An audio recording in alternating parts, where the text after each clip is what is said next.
नमस्कार, follow up देख रहे हैं आप। मैं आपके साथ अभिषेक पीयूष। आपको बता दें कि राज्य की शिक्षा व्यवस्था को सुदृढ़ करने के लिए शनिवार को जमशेदपुर के निर्मल गेस्ट हाउस में शिक्षा मंत्री रामदास सोरेन ने जमशेदपुर, सरायकेला और चाईबासा यानी कि कोल्हान प्रमंडल के 3 जिलों के शिक्षा पदाधिकारियों के साथ एक महत्वपूर्ण समीक्षा बैठक की है। इस दौरान मंत्री रामदास सोरेन ने राज्य की शिक्षा व्यवस्था को लेकर के आगामी योजनाओं के साथ ही लंबित संचिकाओं पर गहन वार्ता की और विचार से चर्चा की है। आपको बता दें कि इस दौरान मंत्री रामदास सोरेन ने पत्रकारों से भी बात की। तब उन्होंने ये भी बताया कि राज्य में आगामी शिक्षक नियुक्ति प्रक्रिया जो है वो जल्द शुरू होगी और इसके अलावा उन्होंने ये भी जानकारी दी कि राज्य में जो पहले जो स्कूल बंद हो गए थे उन स्कूलों को जल्द से जल्द जो है अब चालू किया जाएगा। आइए आपको सुनाते हैं मंत्री रामदास सोरेन ने क्या कुछ कहा है। शिक्षकों की नियुक्ति का जो मामला था, अब सुप्रीम कोर्ट की ओर से हरी झंडी मिल गई है। ऐसे में राज्य जो है कब तक प्रक्रिया जो है उसको चालू करेंगे? सुनिए, उसमें हम लोग बहुत जल्दी प्रक्रिया शुरू करेंगे, लेकिन बात ये हो रहा है कि उसमें हम लोग को एक साथ तो नहीं हो रहा, क्योंकि ये वाला मामला है, इसलिए हम लोग बहुत जल्द उसको प्रक्रिया शुरू कर देंगे। और एक सवाल और है कि राज्य में रघुवर सरकार के समय में जो प्राथमिक स्कूल जो बंद हो गया था उसको खोलने के लिए आपने सभी पदाधिकारियों से स्टेटस की मांग की थी। उसमें क्या स्टेटस आया? कितने ड्रॉप आउट बच्चे हैं? कितने स्कूल खुल सकते हैं? आज उस बात को भी रखा गया था कि राज्य में शिक्षा की गुणवत्ता को देने के लिए पूर्ववर्ती सरकार, भारतीय जनता पार्टी सरकार ने हमारे इस पूर्वी सिंहभूम जिला में करीब 394 स्कूल को बंद कर दिया था। और जो बंद पड़ी है, निश्चित रूप से आज के समय में एक 1 क्लास बच्चे को 4 किलोमीटर पैदल जाना और आना संभवतः नहीं है, जिस कारण कई बच्चे लोग स्कूल जाना भी छोड़ दे रहे हैं। जिस पर हम सुझाव ये किए हैं, आज जो भारत सरकार का जो शिक्षा नीति के अनुरूप जो हर लोगों को, हर भाषा भाषी लोगों को मातृभाषा में शिक्षा देनी है, तो मातृभाषा में शिक्षा देने तो 4 किलोमीटर एक क्लास का बच्चा कहाँ जाएगा। इसीलिए आज मैंने इस बात को रखा, जो हमारे जिला में पूर्ववर्ती सरकार ने जो विद्यालय को बंद कर रखा है, उसी विद्यालय को खोलने का हम लोग प्रयास कर रहे हैं और उसी विद्यालय में क्षेत्रीय भाषा, जनजातीय भाषा, मातृभाषा से पढ़ाई शुरू हो, जिसका प्रपोजल हम लोग आज लिए। आज स्कूली शिक्षा साक्षरता विभाग की ओर से कोल्हान प्रमंडलीय स्तर की एक समीक्षा बैठक जमशेदपुर स्थित इस निर्मल भवन में संपन्न हुआ, जिस पर हमारे स्कूली शिक्षा संस्था विभाग के सचिव के साथ सभी डायरेक्टर उपस्थित रहे। साथ में हमारा यहाँ के उपायुक्त, सरायकेला के उपायुक्त और चाईबासा के उपायुक्त की कोई विशेष काम पड़ जाने के कारण यहाँ चाईबासा से बाहर, इसलिए डीडीसी आए और इस तीनों जिला के शिक्षा विभाग के डीओ डीएससी के साथ सभी वरीय पदाधिकारी पहुँचे। हमारे रांची से भी शिक्षा साक्षरता विभाग से सभी वरिष्ठ पदाधिकारी यहाँ पर उपस्थित हुए और हम लोग कोल्हान प्रमंडलीय स्तर में शिक्षा से संबंधित हम लोग समीक्षा की कि किस तरह से आज इस राज्य में शिक्षा की गुणवत्ता को बढ़ाएंगे, जिस पर सारी तीनों जिला से कई बातें आई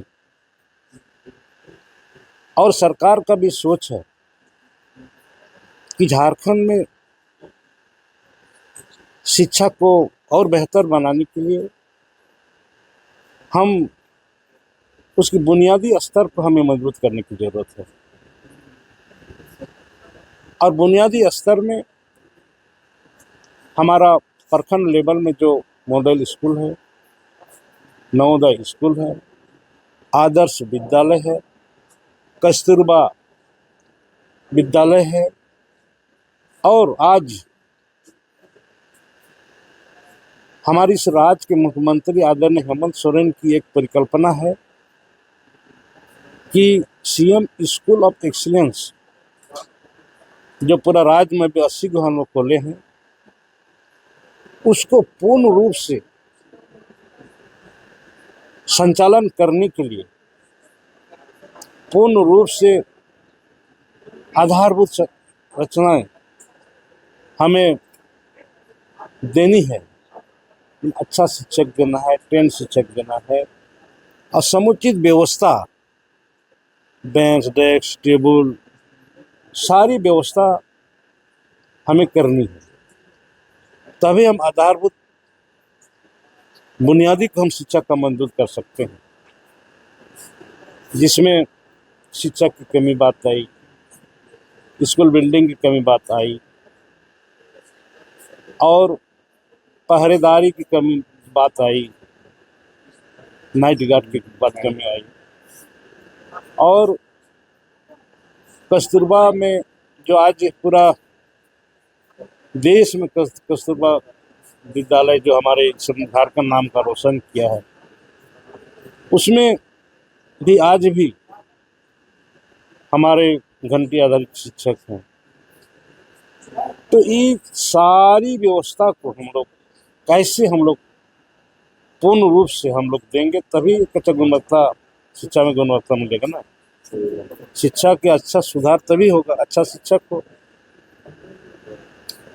तो इसी पर हम लोग का चर्चा हुआ, जो बातें आई है निश्चित रूप से जो शिक्षक की कमी हुई है उसको हम लोग बहुत जल्द, आप तो देखे होंगे सुप्रीम कोर्ट ने 26,000 शिक्षकों की बहाली करने का निर्देश दिया, लेकिन जेट और सीटेट का मामला था, इसमें हम तो घटेंगे। सीटेट वाला तो नहीं होगा, अब जेटेट वाला ही होगा। जेटेट वाला तो 26,000 नहीं होगा, कम होगा। जो भी है आज उसको हम लोग ने जितना जेटेड है उसको पहले हम लोग फुलफिल करेंगे। उसके बाद जो 26,000 जो घट ये होगा उसके लिए फिर हम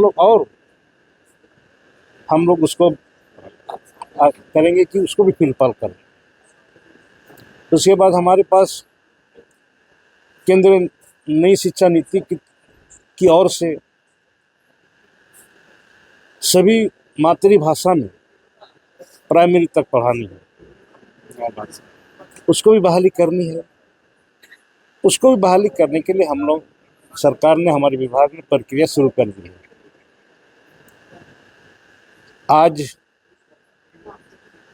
की इस समीक्षा बैठक पे निश्चित रूप से सभी पदाधिकारी, सभी वरीय पदाधिकारी और तीनों उपायुक्त का इस बैठक में शामिल होना ये दर्शाता है कि निश्चित रूप से आने वाले समय में हम सभी लोगों का सहयोग से हम शिक्षा को आज इस राज्य में हम एक बेहतर हम शिक्षा देने का हमारा जो परिकल्पना सोच था उसकी और हम अग्रसर कर रहे हैं। दादा, राज्य में 26,000 शिक्षकों की नियुक्ति का मामला था। यही नहीं, इसके बाद भी हमारा 5 प्रमंडल है। 5 प्रमंडलों में इसी तरह समीक्षा बैठक करके ये छोटी छोटी चीज़ों है उसको केवल हमको ट्रक में चढ़ा देना है, तो कई समस्या से समाधान हो जाएगी। कोई बड़ी समस्या नहीं है, छोटे समस्या है। इसीलिए आज सारी चीज़ों पर वार्ता हुई, और जो भी यहाँ पर आज हम लोग कुछ बात चीज़ों पर हम लोग सुझाव के तौर पर विभाग को मैंने निर्देशित किया था, जिस पर हमारे +2 जो हुआ है उत्क्रमित हुआ है, तो उत्क्रमित तो हुआ है, शिक्षक के पोस्ट तो हम बहाल नहीं हुआ है, उसमें शिक्षक का माने पद सृजन हो, उसके लिए हम लोग ने निर्णय लिया कि उसमें बहाल करने का प्रक्रिया हम लोग शुरू करेंगे। और आगे की जो है जो विद्यालय की रख रखाव है, विद्यालय की रंगाई पुताई है, उस समय सुलभ सुचल है कि नहीं। कई जगह में विद्यालय की जमीन पर अतिक्रमण हो रहा है, इसको बाउंड्री वॉल करने की बात है, उसका फंड कहाँ से आएगा, उसमें बात हुआ कि हम लोग इस विषय में जो रिपोर्ट तैयार करने के लिए मैंने कहा है, उस पर हम यहाँ पर जो हमें ये हाँ, जो हमारे कई प्रकार के फंड हैं, वित्त फंड है और हमारे CSR फंड है, हमारा और भी सरकार के ओर से फंड है, और उससे शिक्षा और स्वास्थ्य पर ही हम लोग उस फंड को प्राथमिकता देने के लिए बात हम लोग आज करें। गोल, जहां 27 वर्षों के सफर में 17,000 से भी अधिक छात्रों ने डॉक्टर एवं इंजीनियर बनकर भरे सफलता की ऊंची उड़ान, जहां साधारण छात्र भी झारखंड टॉपर्स बनकर बना रहे इतिहास। दूरदर्शी शिक्षाविद श्री विपिन सिंह के मार्गदर्शन में मेडिकल एवं इंजीनियरिंग के लाखों छात्रों के लिए आशा की किरण के रूप में Goal, nation's leading institute. Followup.in. Like, share, and subscribe. www.thefollowup.in